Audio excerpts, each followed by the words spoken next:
Pithapuram Panchayati Raj AE Nokaraju కుటుంబ ఆత్మహత్య ఘటనపై సమగ్ర దర్యాప్తు జరిపించాలని అంబేద్కర్ కోనసీమ జిల్లా వైసీపీ అధ్యక్షుడు మాజీ ఎమ్మెల్యే చెర్ల జగ్గిరెడ్డి డిమాండ్ చేశారు. నోకరాజు మనవడు రియాన్స్ రెడ్డిని రావులపాలెంలో పరామర్శించిన జగ్గిరెడ్డి కుటుంబానికి వైసీపీ అండగా ఉంటుందని భరోసా ఇచ్చారు. నోకరాజు కుటుంబ ఘటనను ఎవరికి అనుకూలంగా వారు మార్చుకునే ప్రయత్నం చేస్తున్నారని జగ్గిరెడ్డి ఆరోపించారు. విజయసాయిరెడ్డి కుటుంబ సభ్యులను పరామర్శించడంలో తప్పులేదని, ఘటనను కులాలు మతాలకు ముడిపెట్టడం సరికాదన్నారు. లవ్ జిహాద్, ఉగ్రవాద కోణం ఉందనే అనుమానాలు వ్యక్తమవుతున్న నేపథ్యంలో నిజంగా అలాంటి ఆధారాలుంటే కేసును సిబిఐ లేదా ఎన్ఐఏకు అప్పగించి నిజానిజాలు తేల్చాలని డిమాండ్ చేశారు. ఈరోజు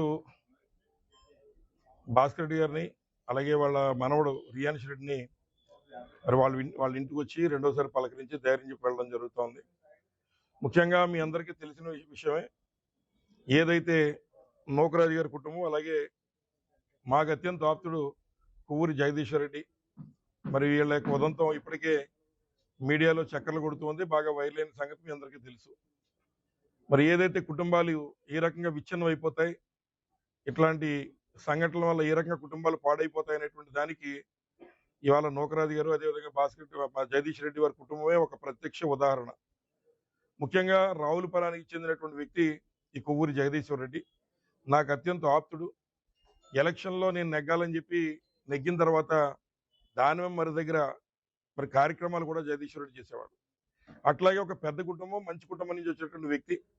మరి ఏదైతే అతను అల్లారు ముద్దుగా పెరగడం, వారి కుటుంబ సభ్యులను కూడా లవ్ మ్యారేజ్ చేసుకుంటానని చెప్పి అడిగితే కాదనలేనటువంటి వారి తల్లిదండ్రులు తదుపరి అతను లవ్ మ్యారేజ్ చేసుకుని కాకినాడలో తన జీవితాన్ని ప్రారంభించడం, వారికి ఒక అబ్బాయి రియాన్స్ రెడ్డి కలగడం, ఇవన్నీ తెలిసిన విషయాలే.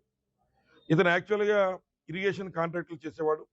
ఉన్నటువంటి రాజకీయ నాయకులకి అందరికీ కూడా పరిచయిస్తున్నాయి. ముఖ్యంగా తోట త్రిమూర్తి గారికి కానీ, లేదా సానా సతీష్ గారికి కానీ, నాకు కానీ, లేదా ఉన్నటువంటి మన మూడోరు ఎమ్మెల్యే సతీష్ గారికి కానీ, విశ్వగారికి అందరితో కూడా సత్సంబంధాలు ఉన్నటువంటి వ్యక్తే. ఏదైతే అతనికి న్యూరాలజీ ప్రాబ్లం వచ్చిందని చెప్పి కాకినాడలో కొంతకాలం ట్రీట్మెంట్ చేసిన తర్వాత అక్కడి నుంచి హైదరాబాద్ ఏఐజీ హాస్పిటల్లో పెట్టడం జరిగింది. ఏఐజీ హాస్పిటల్లో పెట్టినప్పుడు కూడా నేను ఏఐజీ హాస్పిటల్కి వెళ్ళి కూడా మరి జగదీష్ రెడ్డిని పలకరించి రావడం జరిగింది. నేను వెళ్ళి చూసేటసరికే అతను కొంత అపస్మారక స్థితిలో ఉండడం, తదుపరి 2 రోజుల తర్వాత అతను డిశ్చార్జ్ చేసి రీహాబిలిటేషన్ సెంటర్లో పెడుతున్నాం అనేటువంటిది వారి యొక్క భార్య సౌజన్య నాతో వచ్చి చెప్పడం జరిగింది. సరే, అనారోగ్యం అనుకున్నాను తప్ప ఈ విషయాలు ఏం బయటికి రాలా. తదుపరి తను చనిపోయిన తర్వాత మళ్ళీ ఇక్కడ భాస్కర్ గారి ఇంటికి వచ్చి వారిని మళ్ళీ పలకరించి కంగారు పడొద్దు, చిన్న చిన్న ఇబ్బందులు ఏమైనా ఉన్నప్పటికీ కూడా మీ అందరూ అండగా ఉంటారనే మాట చెప్పడం జరిగింది. ఈ రోజు కూడా దానికి కట్టుబడి ఉన్నాం. రియాన్స్ రెడ్డికి అతని ఆస్తుల విషయంలో ఆ అబ్బాయికి జరిగిన అన్యాయం వేరొకరికి జరగకూడదని, అలాగే అతని ఆస్తికి సంబంధించి ప్రతి ఒక్కటి కూడా వారికి చెందే విధంగా పూర్తిగా అండగా ఉంటామని కూడా మొన్న చెప్పాం, ఈ రోజు కూడా తెలియజేస్తున్నాం. అలాగే చాలా మంది బయట నుంచి వచ్చినటువంటి వారు కూడా మరి విజయసాయి రెడ్డి గారు ముఖ్యంగా వచ్చి మరి వారి కుటుంబాన్ని పలకరించి వెళ్ళారు. అలాగే ఆ బిడ్డకి చదువుకై ఖర్చు పెట్టుకుంటామని చెప్పారు. సంతోషం, దాని వరకు ఎటువంటి ఇబ్బంది లేదు. అలాగే రాజకీయంగా అనేక మంది ఈ విషయం మీద మాట్లాడుతూ ఇది లవ్ జిహాద్ అనేటువంటి విషయం కూడా మాట్లాడుతున్నారు. సరే, ఇది లవ్ జిహాదా రాజకీయ జిహాదా అనేటువంటిది తేల్చాల్సినటువంటిది ప్రభుత్వాలు.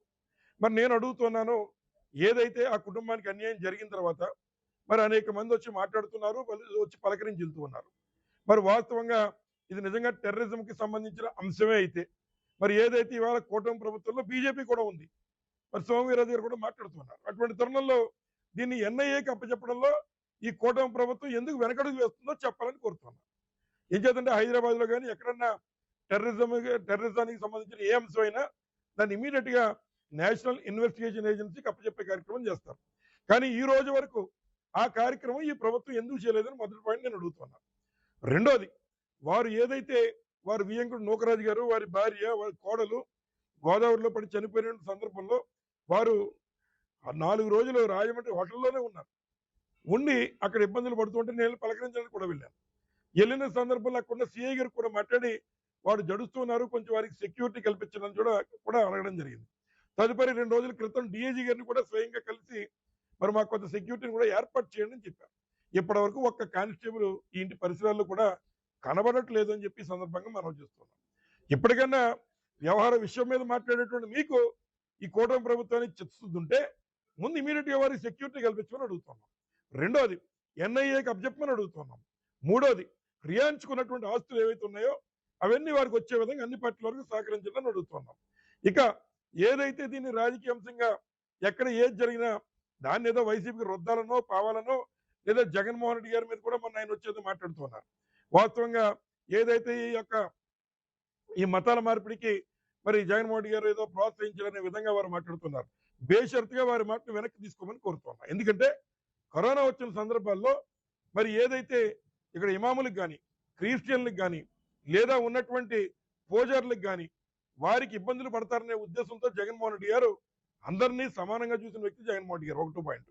రెండోది ఏదైతే ఈ కొత్తపేట నియోజకవర్గంలోనే సుమారు 54 దేవస్థానాలు మంజూరిచ్చి అందులో అనేక దేవస్థానాలు ఏదైతే వాడపల్లి దేవస్థానానికి కానీ లేదా నూకాంబికా దేవస్థానానికి కానీ అలాగే పులిదిండ్లో మరి ఉన్నటువంటి దేవస్థానాలు కానీ గోపాలపురంలో లేదా ఉన్నటువంటి వాడపల్లెల్లో అదేవిధంగా అవిళ్ళలో అలాగే ఈతకోటలో అలాగే పలివెల్లో ఇట్లా అనేక దేవస్థానాలు సుమారు 28 గుళ్ళు జగన్మోహన్ రెడ్డి గారి టైంలో పూర్తి చేశారు. వైవి సుబ్బారెడ్డి గారు మరి టీటీడీ చైర్మన్ గా ఉండి ఇవాళ అమరావతిలో ఒక తిరుమల తిరుపతి దేవస్థానం నుంచి గుడి కట్టారు. అలాగే విశాఖపట్నంలో తిరుమల తిరుపతి దేవస్థానం నుంచి అక్కడ వెంకటేశ్వరం గుడి కట్టారు. మరి ఇట్లాంటి కార్యక్రమాలు జగన్మోహన్ రెడ్డి గారి టైంలో చేస్తే మరి దీన్ని కూడా ఏదో జగన్మోహన్ రెడ్డి గారికి రుద్దాలనేటువంటి ప్రయత్నం ఎంతవరకు సభను అడుగుతున్నారు.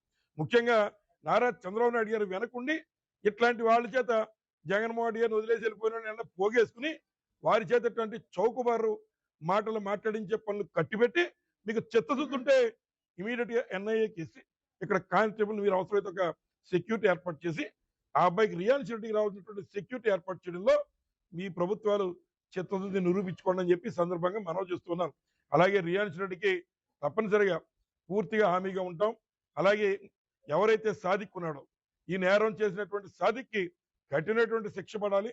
ఇంకో కుటుంబం ఈ రకంగా అయిపోకుండా ఇంకో కుటుంబం ఈ యొక్క రాష్ట్రంలో ఈ దేశంలో కానీ రాష్ట్రంలో కానీ ఈ రకంగా అయిపోకుండా మరి పూర్తిగా మరి అతనికి శిక్ష పడే విధంగా ప్రభుత్వాలు చర్యలు తీసుకోవాలని ఈ సందర్భంగా కోరుతూ ఏది ఏమైనప్పటికీ కూడా పోలీసు వారు పూర్తి విషయాలన్నీ కూడా వారు విచారణ చేసి ప్రజలకు బహిర్గతం చేయాలి.